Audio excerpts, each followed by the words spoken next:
안녕하세요. 이제 얼마 전에 우리 2023 유아임용 1차 시험이 끝났죠?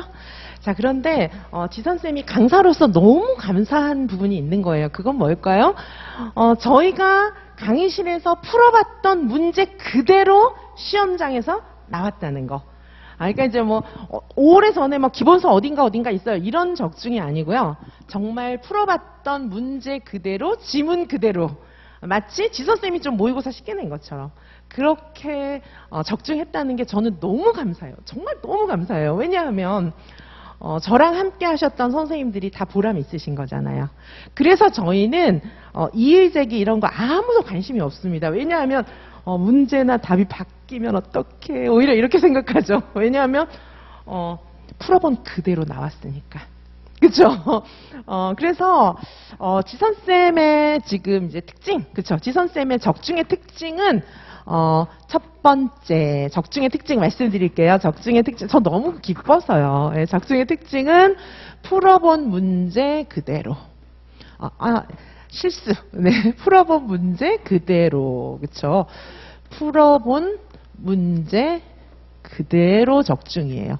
자, 그래서 이거 정말 카페에도 선생님들께서 저한테 막 전화나 문자 이런 것도 카톡 이런 것도 많이 왔지만 카페에다가도 글을 이제 올려주시고 계세요.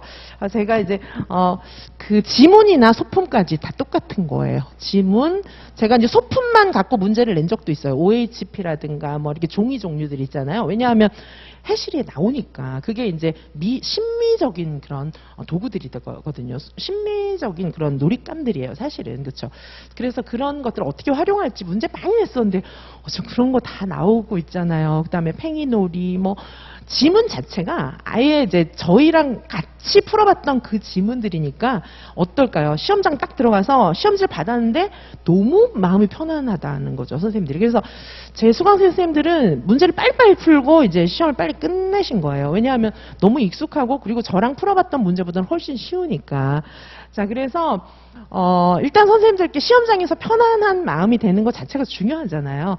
이제 일단 그거 너무 좋았고, 그 다음에 기타 이제 다른 선생님들 같은 경우에 논술이 이렇게 지문에 있는 게 아니기 때문에 그걸 쓰는 게 힘드셨다 뭐 이런 선생님들도 많이 계신데 저희는 그보다 훨씬 어려운 거 많이 써봤거든요. 그래서 쓰다 만 것 같다는 거죠. 그렇죠? 그 뭐 생존권 보호권 발달 참여 뭐 이런 것도 이제 그죠. 아동 권리 협약에 있는 그 권리들을 저희들은 다 써보고 제가 외우라고 많이 강조했고요.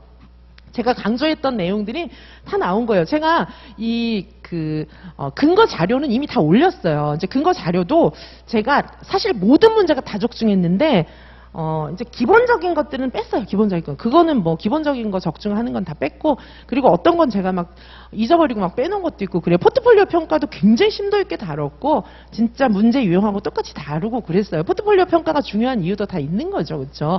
그게 이제 구성주의적인 과정 중심의 평가고 대안평가이기 때문이에요. 대안평가만 쫙 모아서 제가 또 다뤄드렸거든요.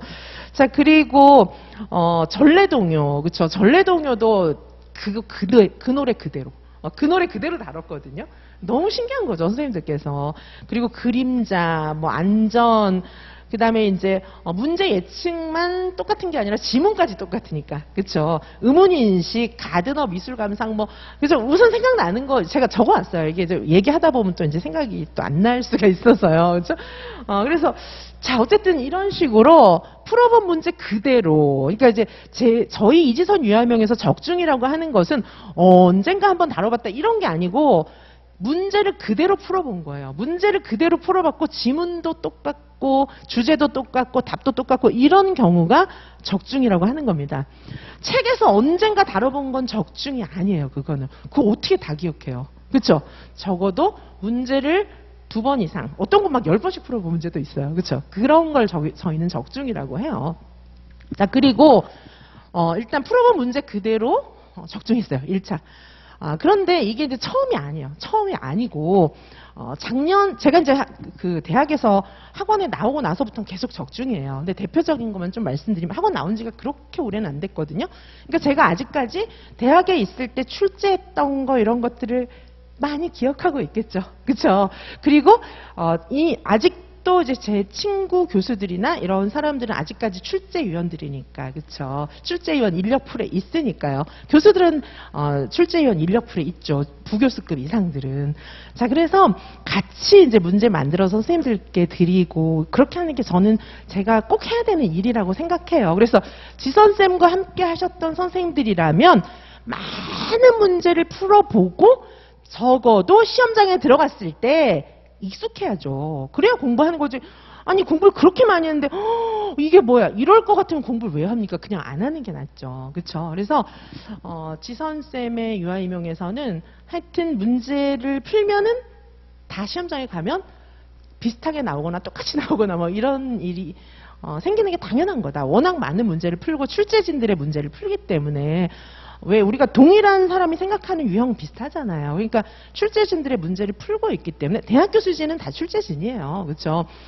대학교 수준의 문제를 풀고 있기 때문에 이제 그런 결과가 나타나는 건 너무 당연한 거고, 제가 보는 책들은 시중에 나와 있는 책들이 아닌 게 되게 많거든요. 미관행 서적들이 많기 때문에 아마 이제 그 미관행 서적들이야말로 교수들이 머릿속에 갖고 있는 가장 최근의 생각들이에요. 그러니까 시험 문제 내러 가서 본인 머릿속에 있는 문제를 낼 거잖아요. 그래서 이제 그런 것들을 제가 출제 소스로 대학교 수진들하고 많이 쓰고 있기 때문에 아마 지선쌤만 가능할 겁니다. 지선쌤만 가능할 겁니다가 아니고 지성쌤만 가능하고요.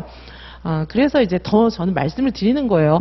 선생님들만 헛고생 하시는 게 너무 안타까우니까 말씀을 드리는 거고. 자, 그리고 작년에 특별히 2차는 뭐 더욱 적중의 폭이 크죠. 왜냐하면은 1차 문제는 작은 조각이잖아요. 근데 2차 문제는 큰 거 한 덩어리잖아요. 그러니까 작은 조각들보다는 큰 거 한 덩어리가 티가 더 확 나죠. 그렇죠. 물론 다 적중이지만. 그래서 2021 특별히 세종시 같은 경우에 세종시는 똑같이 나왔어요. 이게 이제 그때 이제 어떤 거냐면 교통표지판, 애들이 산책하면서 교통표지판을 봤는데 그걸 가지고 교통표지판 놀이가 이제 발현되고 거기서 놀이가 확장돼가는 그런 문제였어요. 근데 이게 이제 세종시에 난 문제는 제가 이거를 놀이를 통으로, 그러니까 놀이 1, 2, 3, 4 이렇게 확장돼 가잖아요. 근데 통으로 제가 다뤄드렸는데 세종시 문제는 한 부분만 떼서 나왔죠. 그죠? 자, 세종시 문제, 사실 놀이 문제, 2차 문제 똑같았고요.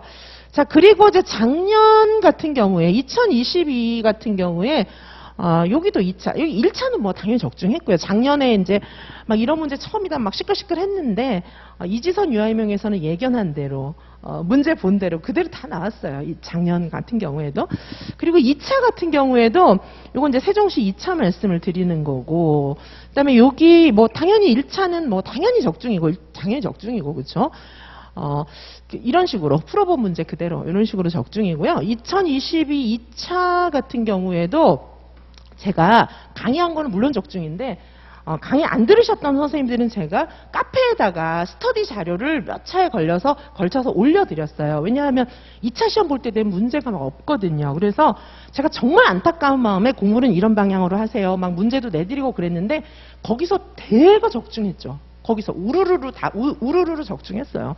자, 그래서 작년 솔직히 말해서 스터디 자료만, 제가 스터디 자료를 카페에다가 많이 올려드렸는데 그것만 눈여겨서 보시고 연습을 많이 하셨어도 적중이 상당히 많이 됐죠. 자, 그래서 올해 이제 쌤들께 제가 부탁드리는 거는 지선쌤의 얘기를 좀 귀 기울여 주셨으면 좋겠다. 그런 말씀을 좀 드리고요. 그리고 이제 지선쌤은 누구보다 선생님을 사랑하고 그리고 정말 열심히 살려고 노력하고 있어요. 그래서 밤잠 안 자면서 선생님들을 위해서 문제 출제하고 또 대학교 수진들하고 같이 디스커션해서 문제 내고 그리고 정말 선생님들께 고생 좀 안 하게 해드리고 싶어서 너무 안타까운 마음에 유튜브도 진짜 많이 찍고 있어요. 그리고 저는 선생님들 만나고 싶거든요. 저는 정말 선생님들 만나고 싶어요. 그래서 줌도 매주 개설해서 오시라고 하고 이렇게 하고 있거든요. 저는 언니 같은 지선쌤이에요. 자, 그리고 언니 같은 지선쌤, 풀어본 문제 그대로 적중하게 도와드리는 지선쌤입니다. 자, 선생님들, 지선쌤과 함께 공부의 왕도는 없지만 지름길은 있긴 있어요. 그래서 어차피 고생하시는데 지름길로 반드시 합격하셨으면 좋겠습니다. 선생님들 사랑합니다. 감사합니다.